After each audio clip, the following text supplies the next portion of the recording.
Well, how y'all are this afternoon? This is your buddy George Jones over at the Bergen Basement Range with my next installment on, hey, let's look at an old gun and let's see what it's worth and grade it out a little bit. This is something you don't normally see every day. These were quite common a few years ago, but now they've been snapped up by collectors and here it is.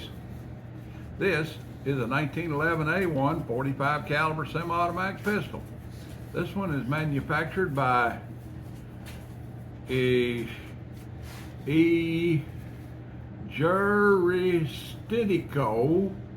Argentino Cestus Cold Caliber 11.25 millimeter, model 1927.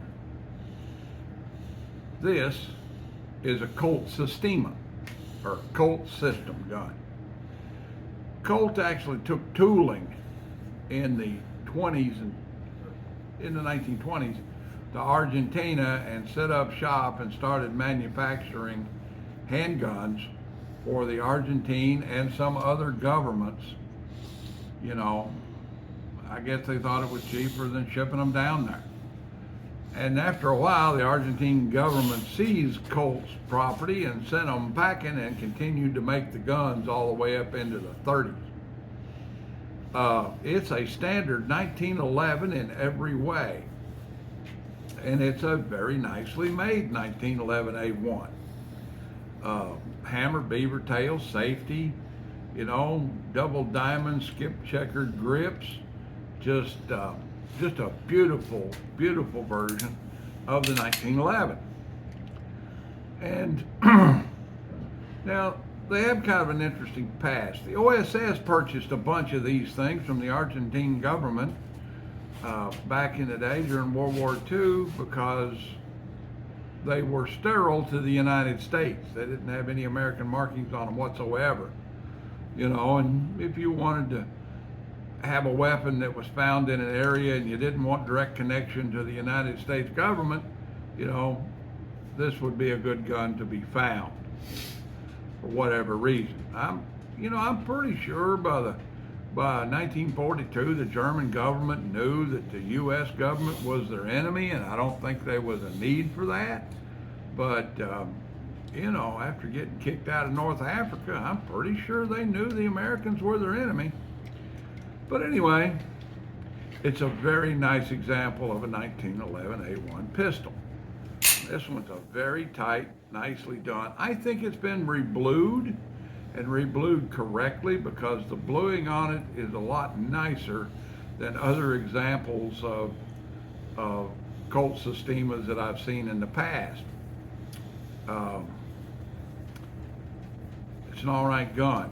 You don't see these around much anymore.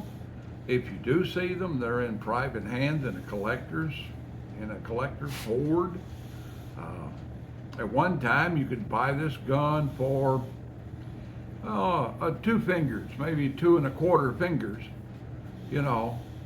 But now, they're over a whole hand, well over a whole hand, and you never see them for sale hardly at all. This one comes from a private local collector. We're going to shoot it on the part 2 of the video and see how it shoots and runs. And if I can get Ed to turn the camera off, we'll go on to the next part. How y'all are this afternoon? This is your buddy George Jones over at the Bergen Gun Range with the continuation of the Colt System Systema Argentine 45 automatic. That's this guy we talked about previously. This is a really nice looking gun. So it is the policy of this channel to shoot guns. I might note also that this gun is the serial number on the frame, the slide, and the barrel all correspond, and the magazine that come with it, the serial number ends in 6, and there's a 6 on the base of the magazine. Pretty interesting stuff. This gun has definitely been reblued. There's no doubt in my mind, because it's just much nicer than the Argentine original blue was. But they removed the old bluing chemically. I know that because the numbers and letters in the roll stampings and the serial number and the national logo on the gun are crisp and nice. The grips aren't original to the gun. They're not wore out enough to be this gun's age. But it's one of the nicest examples of a Colt system I've ever seen. It's got one thing going on with it. Back here, the pin that holds the mainspring housing in place protrudes from both sides of the frame. This tells me that they couldn't find a pin that fit for some reason or another, and it wouldn't go all the way through, so they stuck a pin in from both sides. Do not understand why that is that way, but I'll probably wind up working on it for the owner. All right, let's load her up, get one up in it, get some mirror mufflers on, get back here where you can see what everybody's doing, and give this gun a try and see if that pin doesn't dig into my hand. At 7 yards with standard 230 ball. Oh, that trigger is horrible. It's got a horrible trigger in it. Here we go again.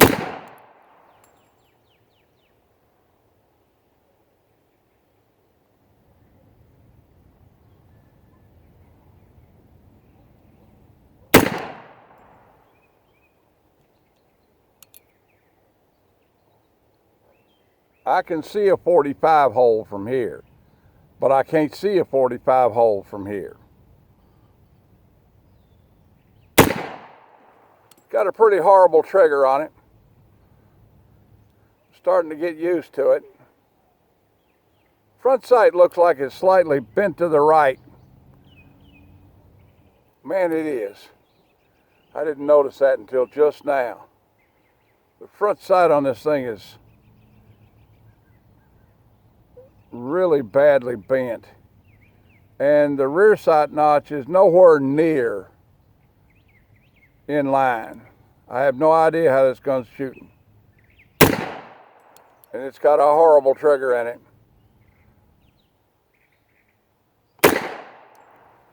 I ain't hitting nothing with it.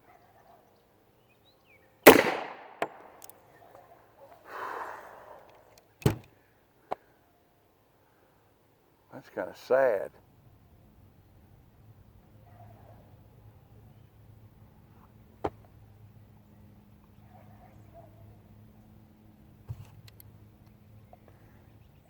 Oh, that's horrible. I didn't notice it until I looked down it.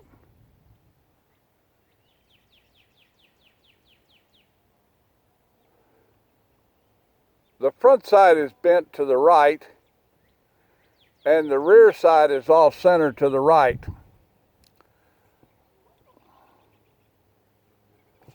All right, let's try and figure out where we're at here. Bear with us a moment.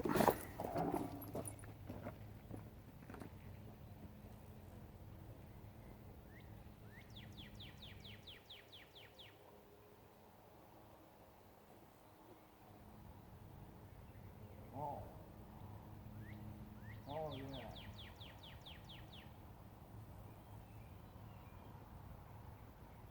Too bad to the left.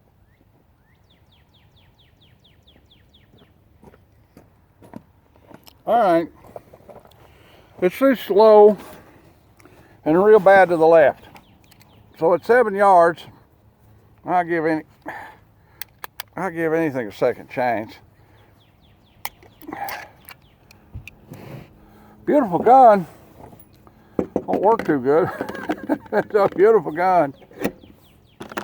Let's reload this guy and see if I can't apply a little Kentucky windage and elevation to it and bring it in. What can it hurt? Milsurp guns, kings of the wild frontier. I like the rifleman. Oh, what the shit?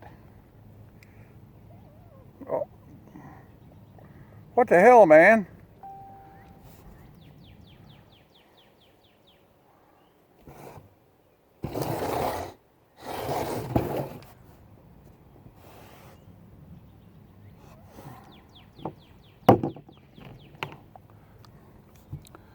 One of the pins holding the mainspring housing in it fell plumb out.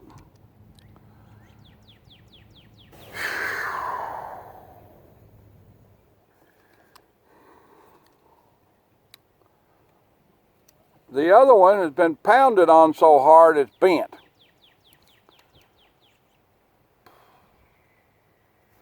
It's not my gun, so I'm going to stop.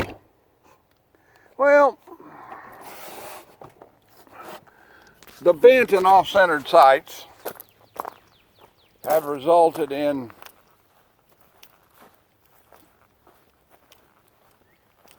this 7-round burst.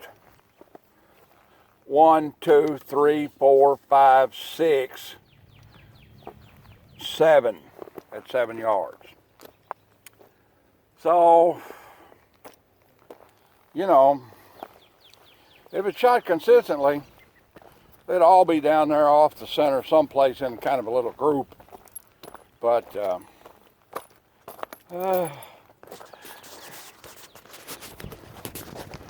this guy needs some help.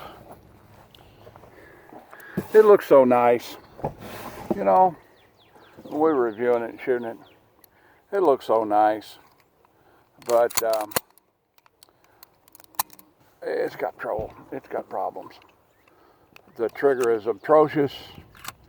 The mainspring housing is not in it good, and it shoots horribly. It's a horrible shooter. And when the gun starts falling apart and it belongs to somebody else, I quit with it. Well, all right. That's about the size of it for the old Colt Sistema Argentine special. Like, take, share, pie, commentate, and subscribe.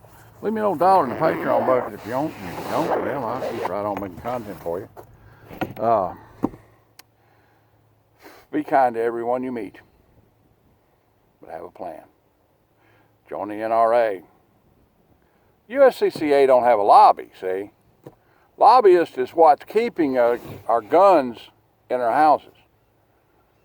If it hadn't been for the NRA gun lobby, you would have been disarmed 50 years ago. That's the long and the damn short of it now. Join the NRA. Everybody else is just taking your money. At least in the NRA, you've got a lobby. And you got a pack of lawyers that are sue crazy and take these idiots to court. The USCCA don't have that.